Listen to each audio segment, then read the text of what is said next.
welcome back. I am so excited to introduce you to my guest today. She is Ceri Payne, MED. She is a certified life coach from the Life Coach School. She created her successful life coaching practice while parenting 3 teenagers, teaching special education full-time, supporting her husband in his demanding career, and serving as the president in her church's women's organization. Ceri coaches mompreneurs, helping them streamline their homes, business, and schedules to create a life they love with the time and structure to be great mothers and wives while making good money in their business. She teaches how to have both a successful home life and business without sacrificing relationships, sleep, or the things you value most. Hey, Ceri, how are you doing? I'm good. How are you?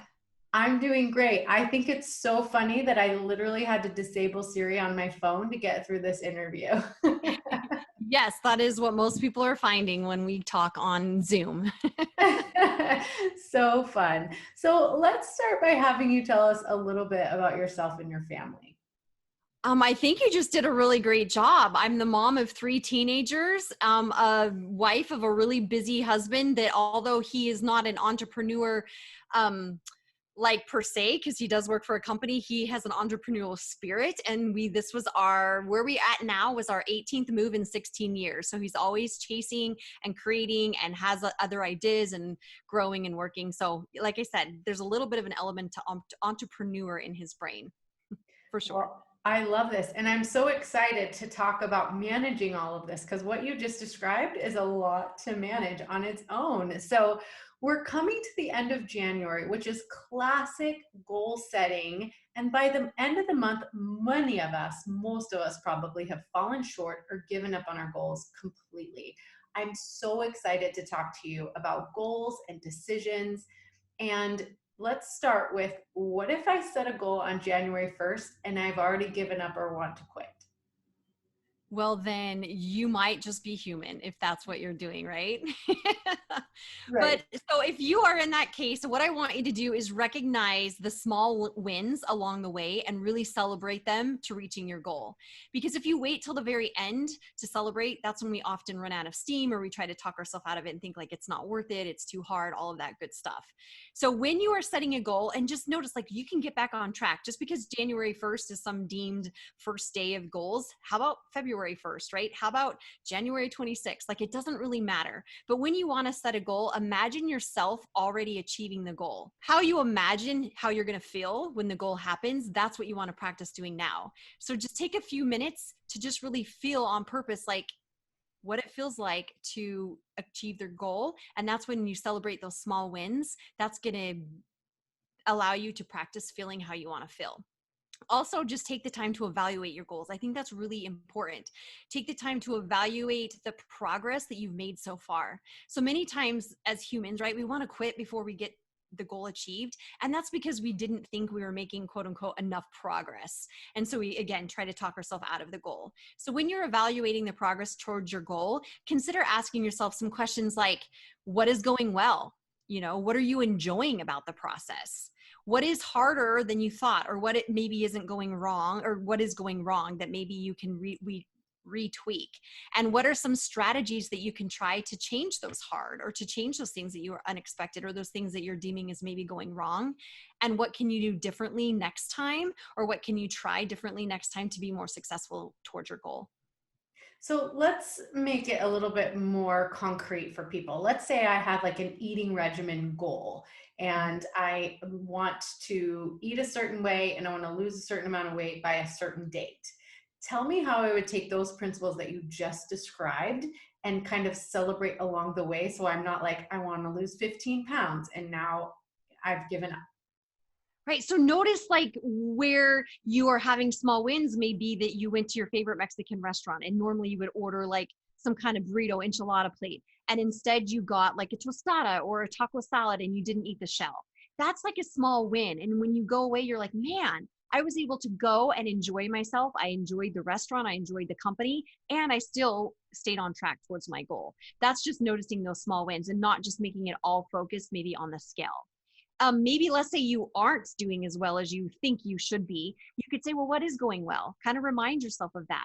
And then like, what are you enjoying about the process? and what isn't going well. And let's say you decided a part of this regimen was to work out and you notice you keep missing your workouts.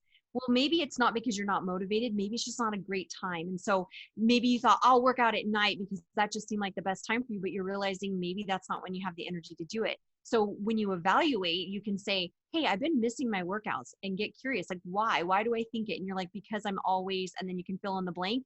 And you're like, well, is there another time I could be doing it? Right? Should I try to do it in the afternoon? Should I try to do it in the morning? And play around with that. Another thing is, let's say you said you want to eat a certain way. Well, maybe you're not eating the way you thought that you would. And that's kind of when you can say, what are you enjoying? Well, I'm not enjoying this particular, shake or this particular type of meal. Well, then cut it out and eat something else, right? So like, just notice like what is working for you. When do you notice the scale drop? What are you enjoying eating? Put those things into your life so that you're creating like a goal that you like working towards. And so you're going to like the results and you like the steps that you're doing while getting there. Yeah, I like that a lot. Like, I don't think you have to make yourself miserable to get to a certain goal effectively. Like, right. I like reorganizing that so that it's actually enjoyable to be working towards the goal, not just I will be happy when I get to the goal. I love that. Right. It's being happy all the way there. Or else what happens is we get the goal and then we revert back and then we don't keep that progress, whatever that was, because we didn't enjoy the process. Yeah. Oh, such a good point. Okay. So, how can we overcome that feeling that we've already failed on our goals? So, like, if I'm sitting here listening and I'm like, ugh, it's too late already, how can I overcome that and be like, okay, jump back on that horse? Right. Well, it's never too late, right? Because we have our whole life ahead of us. So do you want to be wishing next year, oh, I should have done that last year, right? So just start January, February, March, who cares? But remind yourself that you're human, and not succeeding or having to keep trying is part of the human experience, right? So as long as you're willing to keep trying, then you aren't failing. So, right, like maybe you did have like this Mexican dinner excursion and you went over and you ate and you ate things that hopefully you were considering not to have. And guess what? The next time you go, or just even the next meal, just try again, try differently. And I even like to say we're either winning or learning rather than failing. So if you know at the beginning it's kind of hard to visit this particular restaurant, maybe don't go there for a little bit. Yes, we want to learn how to eat there and enjoy it as part of our life, but maybe at the beginning you just decide, I'm not going to visit these places where I notice I'm failing a lot, or we're learning, right? Not failing. But when we take the time again to evaluate, like I mentioned above, that's when our learning becomes our path to success. And that's when it becomes revealed. If we're evaluating what's going well and what's not, that's how we decide what actions we're going to continue to take to then hit our goal. I also believe that we grow from the times when things don't turn out as we expected or as perfectly as we hoped. Because then that's because when we learn and we adjust, we do things differently, we make different plans and strategies. And then that's when we then become that person that we want to be, that is hitting that goal very consistently. And also just remind ourselves, I like to say humans make mistakes. And so that's what erasers, I'm sorry's, do-overs, 3 strikes, and second chances are for. So good. I love that. And I think that the year 2020 taught us that when things don't go our way, it's not the end of the world. Like, the world doesn't end. We just try again. Yeah. And we recalibrate and we redo. I worked with a lot of moms that are mompreneurs because that's what I do. And they also then had kids at home. And so we tried something one week and we noticed, okay, these things are working, these things are not. So be willing to like keep a curious open mind and be like, hey, what is working? Let's keep doing that. And let's change these little things. It doesn't mean we failed. It just means we're learning how to do something new. Yeah, I love it. So good. Okay, so here's a big thing that I've noticed, because many of us don't set goals because it requires making decisions. And the idea of failing stops us in our tracks. Like, oh, if I make a decision and then I fail at it, then all is lost, right? So how do you encourage people to make decisions and not be afraid to just try it? Like, not be afraid of that huge idea that like maybe that was the wrong decision or something. So I think, of course, I've touched on this a little bit above, and just remembering that making mistakes is part of the path to reaching our goal, because that's where we learn. But when just focusing on decision making, I like to help people and remind them that don't believe that there's a more correct decision or choice. Because in reality, we'll never really be able to know which one was the correct choice because you can't play both of them out to the end. So you won't ever get to see the end of both of them. So just don't believe that there's a more correct choice, right? There's just the next choice towards your path because you can always course correct and readjust. I like to remind people to trust themselves. I believe we have the intuition and this faith given to us for a reason. So even if you can't trust yourself in like all of the parts of the decision, just stay focused on the one thing that you can trust now, right? Can you trust that you will keep going? Can you trust that you will figure it out, right? Can you trust that you're going to do what it takes to make it happen? So if there are parts that you are doubting, just ask yourself, what can you trust right now? And just stay focused on that one little tiny thing as you're figuring and working it out. Another thing I like to encourage my clients to do is just to make decisions quickly with the information that you have available. We're always going to wait for more information or this or that. Just whatever you know at the time, just make the decision, because the longer you wait, you're really wasting time towards making that thing happen or towards that goal. And then finally, once you've made that really powerful decision, put all your effort into making that decision the best decision instead of spending time second guessing and doubting, right? Because there's a great example. I'm working with a client and she's in the middle of planning a retreat, and we're on this Marco Polo group with a couple of other people that are helping her plan. And she's like, okay, guys, if we don't get enough people, then we can just still go to the Airbnb and we'll just do a working weekend. And I got on, I'm like, no plan B, right? If you're spending time figuring out what you could do instead, I said, then you're not spending the time to make the goal happen, to make the cells in this retreat work. And so just sometimes I just like to remind people, if you're having plan B, you're doubting your plan A, and then you're obviously not making plan A work because you're spending time in plan B. So I love this idea of having your own back, like make a decision quickly and then spend your energy making it a good decision. So, reinforcing that decision. Like you said, if there's a plan B, you're second guessing, then you're not spending the appropriate amount of energy backing yourself up on the decision. Right. Like I like to remind people about this, like in relation to marriage, since that's what we're talking about. It's like when you marry this guy, he's your plan A. Are you like standing there on your wedding day being like, well, if he doesn't work out, I could still marry my high school boyfriend, or I could still marry that guy down the street, right? And so what if you make your energy all into that decision, then your whole life can be an incredible marriage, even when it gets hard, because you're like, no, this is the decision for me. And I know sometimes it doesn't always work out the way we thought, but then not even question that decision. Then it's like there were things that you learned, things that you grow. Maybe babies came from a regard, from that marriage or whatever. And so maybe it wasn't the wrong decision. It was the decision at the time that was necessary. And then of course there's another decision, which is maybe to end the marriage. Hopefully, that's not what we're talking about, and then get a new marriage. And maybe that is in the next decision, but even questioning it when it doesn't work out isn't helpful either. Yeah, I love that analogy so much. So making the initial decision quickly, talk about that for just a second, because I know that some people can get so caught in this, decision paralysis, like analysis paralysis. What do I do? I need more information. How can we kind of bypass all of that? When you notice that you're in that, most likely there's a lot of fear attached.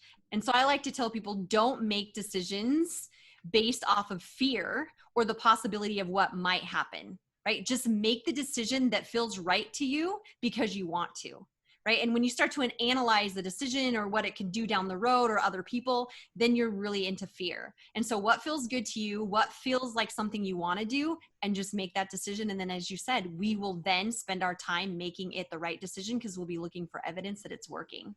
Yeah, that's such the underpinnings of a lot of my marriage teachings that I teach. It's like, it's exactly what you just described. So one of my favorite things that you talk about is avoiding decision fatigue, especially as wives and moms and business owners. We have tons of decisions to make all the time. I'd love for you to give us some of your best tips for avoiding decision overload. So I think a lot of that is just automate as many decisions as you can. So with me being that organizational streamlining type coach, it's like just get as many decisions off your plate, like limit the amount of meals that you make at dinner time, or just do a rotation, or write 30 down and do the same 30 all the time, right?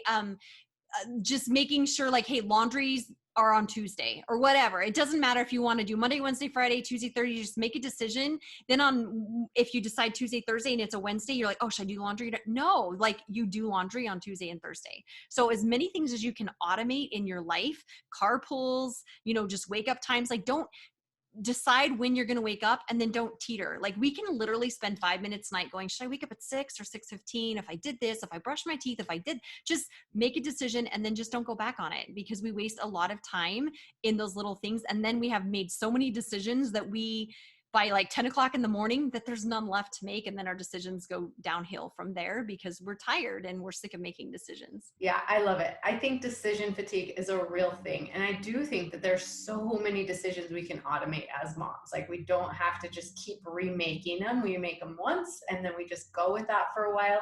And and just like kind of goals, we can reevaluate it later down the road. And if it's not working, we can change it. Like it's totally fine, but try to wake up at the same time every morning so that you don't have to keep remaking that decision every night. I love it. Okay. So I'm super excited for the answer to this question from you, because you do have so many things that you juggle and you are so streamliney.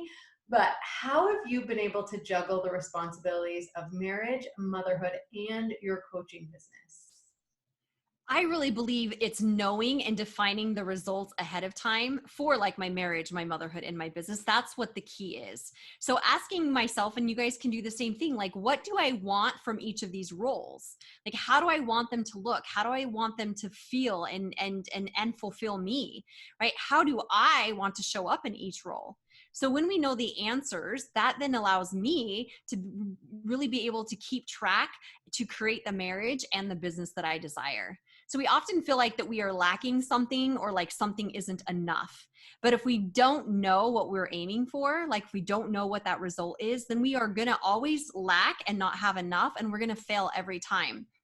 I like to use a story, kind of like an analogy of going into a target room. And let's say you're going there and you're maybe shooting guns. I like to pretend like the targets are all over the wall, right? So it's not just like one line. And so they give you the directions. They just say, there are some special targets here. Some of them are amazing. Some of them are extra points. Some of them are really great. And then the rest are just like the targets. So you spend all day in this target room and you're shooting and you're learning new things and you're growing and you're adapting and you're hitting targets, right? And you feel like you're just doing a great job. And then at the end of the day, you're like, did I win? Did I hit the magic targets? And then they're like, oh, I am so sorry. The person that knows the magic targets left for the day, right? Notice how unfulfilled you are, right? You don't know if you hit the right targets. You don't know if all of your work was like purposeful and if you were working towards what you need to do. And so that's like it is with our results of our marriage and our business and just any goals, anything that we're trying to work on. If we don't know the targets, then we're always going to feel like we're not doing enough, or we're going to feel like we lack in some area. It's really defeating not to know our targets, and it's really unsatisfying. So I encourage you, sorry, go ahead. No, I was just going to say, I feel like this is going full circle, because your targets or your goals are really important to have in mind. Like, you don't necessarily have to judge your success by whether or not you hit the goal in a certain time frame. It's just knowing what you're aiming for is so important. So setting these goals becomes then very important, and then being able to evaluate, like you said, and not getting stuck in the result, but more in the journey towards the goal. Right. And also just kind of staying focused on which ones are the impactful ones, right? So, because all of those targets on the wall, only like 4 of them were impactful, right? One represented marriage, one represented business or motherhood or whatever your desires and goals are and your priorities.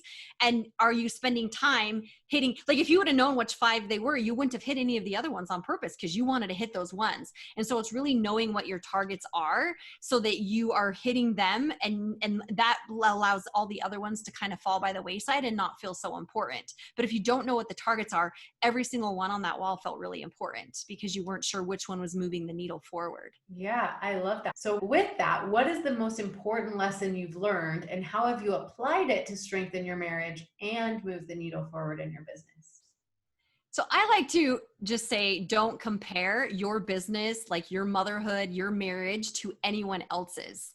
We all have different results and different desires, right? We all aren't going to hit those same targets. We're going to have different ones, right? Or we're going to decide that one's too high or that one's not what I want. So you might see that person that you really admire that has it all together, and you might think they have the perfect marriage. And let's say they totally do. But guess what? It's perfect for them. Right? It's perfect for the way that they want to run their family and they want to run their entrepreneurship, but it wouldn't be perfect for you. So if you're spending time wishing your marriage or your business looked like someone else's, then you are using time. And I like to say you're wasting time that could be spent making your marriage incredible. So of course I'm human. So there are times that I compare, but when I catch that that's kind of where I'm going down this comparison of other people's businesses and marriages, I like to stop and ask, how do I think they feel in their marriage? Since I think that they have this really awesome or this really incredible marriage, I might think that they feel loved or appreciated or happy or valued or whatever. And then I ask myself, do I feel those things now too? And if not, why? And then I like to say, what can I do to feel those things now? Or what can I start doing to feel that way? Because I think we are often wishful of other people's lives because we think that they're feeling a certain way. So even without having their life or their accomplishments or their marriage or their money, we can still feel that same way about our life that we imagine they're feeling, even though our circumstances are very different. I think that we are often seeking a feeling that we think that would make our marriage perfect, right? If I could just feel and then fill in the blank, then I'll have this perfect marriage. But again, no marriage is perfect. However, we do have the opportunity to feel those feelings daily if we are intentionally thinking about our marriage and our spouse in a way that's really positive, in the way that serves us. So if we are focusing on our spouse, if we're focusing on their faults and weaknesses, or our same, right, our own faults and weaknesses in the marriage, if that's what we're focusing on, then that's what we're going to notice. And then that's the story we're going to start to tell ourselves about our marriage, right? If my spouse would only do, if my spouse would remember to, or if I were better at, or if I was a better wife, right, then my marriage would be. What is that story that you're telling yourselves? Because what you focus on is what thrives. And so that's what I think has been the best advice that I can give people, is just to notice the feelings you think other people are feeling in their marriage and go create those feelings in your marriage, and then stay in your dreams, stay in your marriage, and not someone else's that you're just imagining. If you're going to spend time imagining what someone else's marriage is in, if you're going to spend time imagining at all, imagine your marriage, create this amazing marriage in your mind, and then take those action steps necessary to create that marriage in real life. Oh my gosh, there's so many great points in what you just said, like so profound. But I was thinking just earlier today, I was talking about this in that I teach marriage for entrepreneurs. And what that looks like is different for everybody. So that comparison that you're talking about, it looks very different for everybody in actual practice, but the principles that get us there, the principles that get us to feel those feelings that we desire, that you're referring to, like you said, it's pretty simple. Actually, you imagine how you want to feel about your marriage, about the way you are a parent, and about your business, and then you go about creating those actions. And it's, again, like you just said, it's in the story that you tell yourself. So I always teach my students to look for the good, because, you know, your brain is this powerful tool and it will find what you give it to look for. So if you're very focused on where you're falling short and what you're not getting and all of those things, you're going to find evidence of that everywhere. But if you choose to look for the good, to look for how to give your brain good problems and look for, how can I create this feeling in my marriage? How can I create this level of success in my business? You're going to start to find evidence and get answers for that all over the place. I love, there's so much good in what you just said. We could riff on this for hours. I'm certain of it. We totally can. Yeah. Because our brains just want to be right. And so if we believe that our spouse or us lack in some area, we're just going to keep finding all the ways that we lack. But that might be true, but we also are amazing in other areas. So I like to say, if anything, give it equal airtime. If you're going to go down that road of like, this is how I messed up, or this is how my spouse messed up, then take just the same amount of time to at least say, this is how I did great. This is how my spouse is great. And then eventually, as we start to go down that equal airtime road, we start to notice the good more and more easily, and we let the negatives or those faults slide away. Yeah, so good. Ceri, this has been amazing. Tell us where my listeners can find you and learn more about your coaching. I am very active over on Instagram. So I'm Organized Life with an ED. So organizedlife.coach. You can also find me at Facebook, Ceri Payne Coaching. And then you can check out my website, which is the same as Instagram, organizedlife.coach. Perfect. Thank you so much. Thank you. To learn more ways to deepen your intimacy and strengthen your relationship, make sure you watch this video next on